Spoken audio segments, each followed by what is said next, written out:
Nggak ada di antara hidup kita yang nggak punya masalah. Pasti punya persoalan. Kalau sedang ditimpa persoalan, diuji, sabar dulu, kata Allah, terima dulu.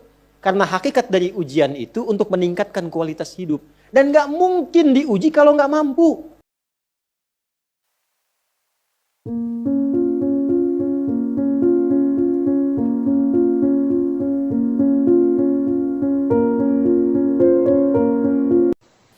Orang yang membiasakan istighfar di waktu sahar, dia diserupakan, disamakan dengan 4 orang yang melakukan amalan.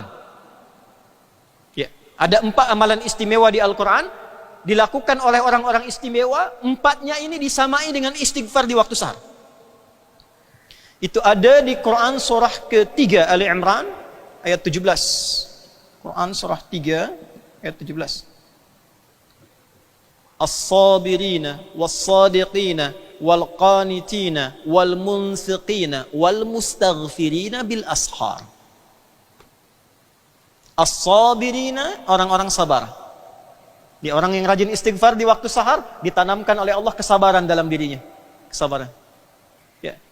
Lihatlah mau berangkat ke KL sekarang, lihat macet lah. Macet sangat, dia sabar. Orang banyak klakson, dia murojaah Al-Quran. Dia tilawah Al-Quran. Alhamdulillah yang telah menghadirkan macet bagi hamba sehingga hamba bisa membaca Al-Quran. Rajin istighfar. Pernah begitu? Ya, pim ayo. Kenapa lama sekali nih? Ya. Sabar. Was-sadiqina, jujur dalam hidup.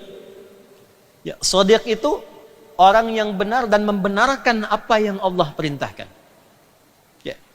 Allah sampaikan misalnya, faqra'u ma tayassara minal Qur'an, baca Al-Quran walaupun yang pendek-pendek, yang mudah-mudah, dia benarkan, benar ya Allah, sadaqallahul azim, setelah itu dia baca. Itulah shadiq. Kalau dia menambah kebenarannya dengan meyakinkan pada orang pun yang belum yakin, maka berubah namanya menjadi siddiq. Siddiq. Orang tak yakin, dia yakin, siddiq. Ya. Kenapa warisan itu mesti 2:1 bagi laki-laki? Dia belum tahu ilmu, tapi dia yakini. Saya yakin seyakin-yakinnya. Amantu billah wa bi ahkamih. Maka disebutlah siddiq. Abu Bakar disebut dengan bergelar siddiq karena meyakini apapun yang melekat pada Nabi, sekalipun itu dia belum ketahui. Ya. Wal qanitin, khusyuk dalam ibadah. Orang yang rajin istighfar itu cenderung khusyuk dalam ibadah. Ya. Dekat dengan Allah. Kerana itu setelah ayat itu langsung syahidallah. Ya, syahidallahu annahu la ilaha illa huwa wal malaikatu wa ulul ilmi. Nah, rajin istighfar itu merasakan kedekatan dengan Allah sehingga ketika dia menunaikan solat pun terasa khusyuk dalam dirinya. Ada kerinduan. Ya, itu ada di Al-Baqarah di ayat 45 sampai 46. Seakan-akan dia merasa dipanggil Allah dan bersiap kalau itu menjadi sujud terakhir yang dia tunaikan. Alladzina yadhunnuna annahum mulaqu rabbihim wa annahum ilaihi raji'un. Ada orang khusyuk saat akan menunaikan solat, dia merasa Allah telah memanggilnya, dia persiapkan dirinya dan dia merasakan sekalipun aku sujud dipanggil oleh Allah, aku siap menjadi sujud terakhir yang aku tunaikan saat ini. Mau seperti itu? Nanti sebentar lagi lah Jumat ya. Kalau tiba aja ya. Ada orang-orang itu siap yang panggil Allah. Labbaik ya Allah. Ya, siap dia. 4, ya, maaf sebelum 4, sifat orang khusyuk dalam solat disebut qanit. Jamaknya qanitin. Di mana ditemukannya? Di Quran surah kedua ayat 238. Paling kanan sebelah atas di pojok mushaf. Quran surah 2 ayat 238. Hafidhu 'alas salawati was salatil wusta wa qumu lillahi qanitin. 4, wal munfiqin, rajin berinfak. Berinfak, memberi. Orang-orang yang rajin istighfar diberi oleh Allah keluasan harta dan kelapangan hati. Luas harta tuh bila dia punya harta bisa dibagi, tak punya pun dia berbagi walaupun dengan doa. Atau sikit pun dia beri. Kelapangan hati. Bila dia bisa lakukan itu, ditambah oleh Allah surganya diberikan seluas langit dan bumi. Dan amalan pertamanya istighfar. Ditemukan di mana? Quran surah ketiga Ali Imran ayat 133 sampai 134. Quran surah 3 ayat 133 sampai 134. Wasari'u ila maghfiratin min rabbikum. Ayo bergegas, jangan banyak fikir untuk istighfar. Ayo, coba lihat di mushaf ya. Tengok mushaf. Ada sara'a, ada sa'a. Itu berbeza. Tuan nanti sekejap ni, lepas ni insya-Allah menunaikan Jumaat. Ayat tentang Jumaat menggunakan sa'a. Sila cek tengok Quran surat 62 ayat 9. Quran surat 62. Quran surat 62 ayat 9. Paling kiri sebelah atas di mushaf. Ya ayyuhalladzina amanu idza nudiya lis-salati min yaumil jumu'ati fas'au ila dzikrillah. Fas'au dari kata sa'.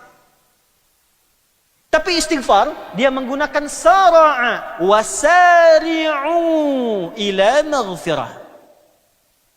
Tuan-puan tengok terjemah tu. Terjemahnya samalah. Fas'au bergegas, bersegera, wasari'u dan bersegera. Bila terjemah itu sama, mengapa lafadznya berbeza? Nah, nanti yang biasa baca kitab, ada kitab namanya Al-Furuq Al-Lughawiyah. Ya, dikarang oleh Abu Hilal Al-Askari, membezakan kata-kata yang mirip seperti sama tapi maknanya berbeza. Sa'a itu bersegera dengan persiapan, prepare. Punya prepare dulu. Oh, sekarang Jumat jam 1:09. Ayo bergegas ke masjid, tapi jangan langsung berangkat. Prepare dulu. Mandi dulu. Pakai wewangian yang baik. Siapkan hati yang baik. Sehingga ketika masuk masjid, khusyuk keadaan kita untuk menyimak khutbah. Itu saat. Seperti tuan-puan sa'i, siap-siap dulu.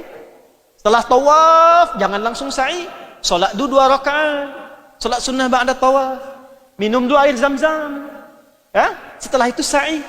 Dengan persiapan yang baik. Hati khusyuk, tak tergesa-gesa. Tapi istighfar tak.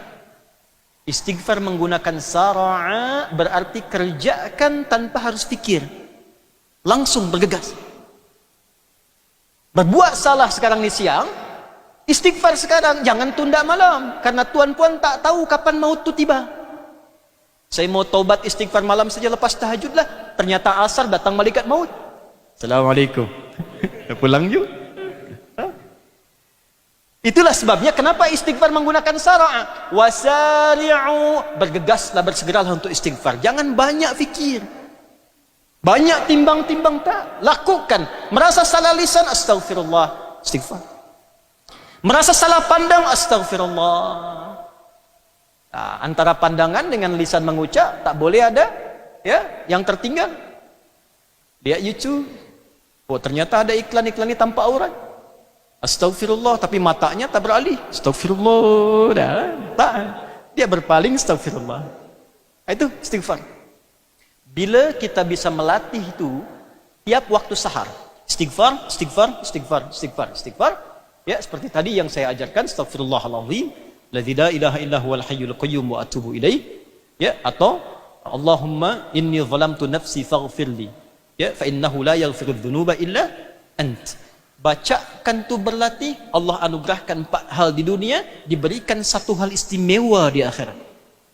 4 hal ini tanamkan kesabaran, diberikan kejujuran dan kemampuan untuk berperilaku jujur, benar. 3, khusyuk dalam ibadah. 4, dilapangkan harta dan hatinya di dunia. Ya.